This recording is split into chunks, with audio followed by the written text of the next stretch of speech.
I wrote a book about a year and a half ago, I guess it was, and I did media for the book. And the reason I bring that up is because the publicist got me what they call Christian media, and then for church folk, Christian radio and publications. And then they also got me secular media for country stations or talk radio stations and stuff like that. And when I look back upon the whole experience of interviews, it was interesting to me what each particular side of the aisle focused upon. The Christian side would ask me pretty much the same question. It was all about family. How long have you been married? What do you love most about your wife? That was a question I asked a lot. What do you love most about your wife? And the secular side was more interested in how an atheist from the south side of Chicago goes from living in Chicago and working predominantly comedy clubs and casinos and nightclubs for 18 years around the country, and then all of a sudden goes into work in churches. And they couldn't get their head around that.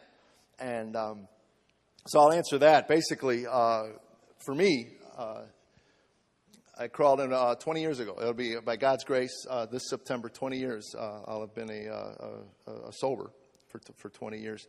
And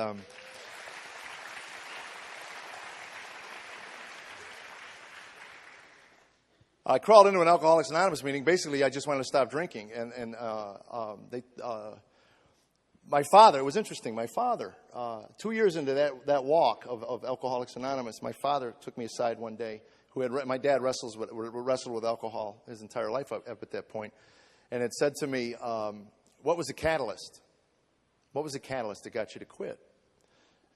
Because my dad knew enough about alcoholism to know that something profound had to happen in a man's life to get him to stop drinking. And I had been, arrested, obviously, in 1982. I'm a felon. Did I mention that?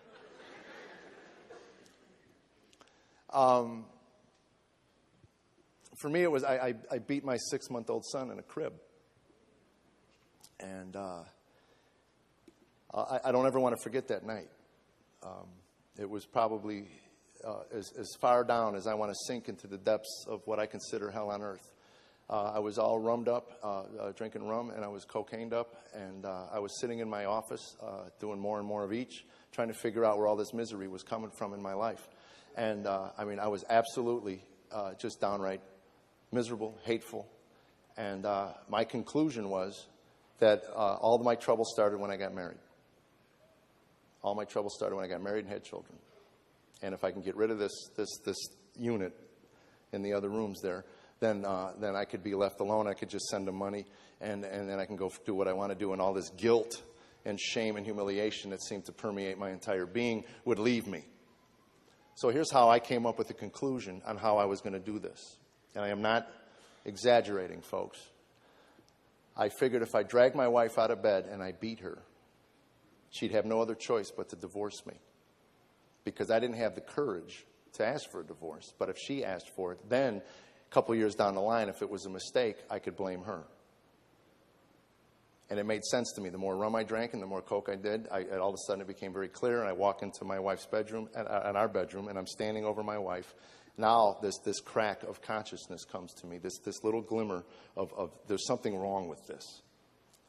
I mean, you can sit in an office and plan these things out, and all of a sudden they make perfect sense to you. And then when it comes to do the act, I'm standing there, and this consciousness comes, and you wonder where that comes from. But then my son started crying.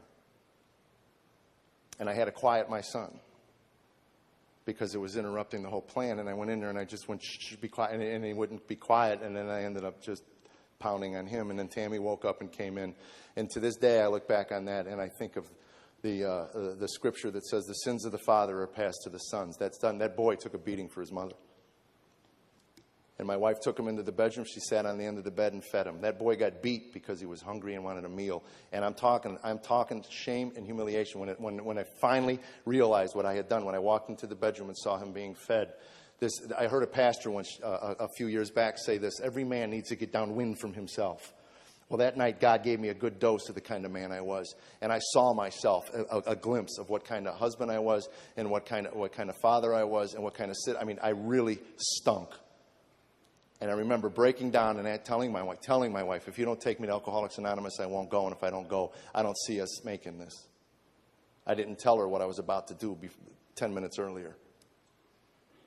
So she takes me to Alcoholics Anonymous. They tell me to pray. And I said, to what? They said, find something in this universe that's bigger than you. The only thing that exceeded my arrogance was my ignorance. I couldn't think of anything bigger than me in the universe. And I certainly wasn't getting on my knees to pray to this thing that I made up. I said, I'm fine. As long as I don't drink, I'll be fine. And one night, my wife and I got into an argument, and I'm not making this up, over a piece of cheese about that big. And it's funny now, but I'm telling you, this is the kind of couple we were. And she wanted me to eat this piece of cheese that was sitting in the fridge for God knows how long before I opened up a new package.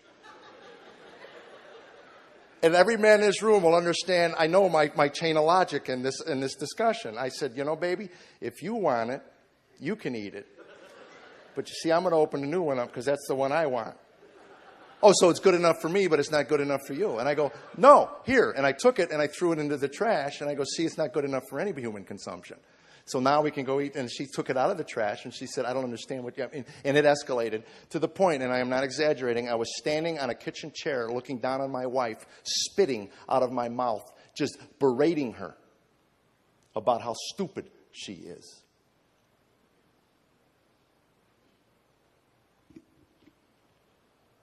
And when things calmed down, I walked into the bedroom to apologize for the 987th time. And she said, yeah, I know you're sorry. And I said, no, I came to tell you we need help. And you can come or you don't, but I'm going to a therapist. There's something wrong with this. Something happens to me, and I don't know what. But I'm going to find out. We can't live this way. So I go to a therapist, and she says, why are you here? And I said, because I feel like I'm going to hurt somebody in my family really bad. And she said, I believe you. I go, you should. And we started with that, and she gave me Road Less Traveled, a book. And I started reading. When you have a compulsive, addictive personality, and I discovered reading. And I'm telling you, I never read a book in my life until I was 31 years old and got sober. It's amazing how much free time you have when you're not nursing hangovers and, you can only bowl so many frames. And I read voraciously. To one point, my therapist said, you got to stop reading. You're cramming so much information in your head. But I wanted to figure it out, folks.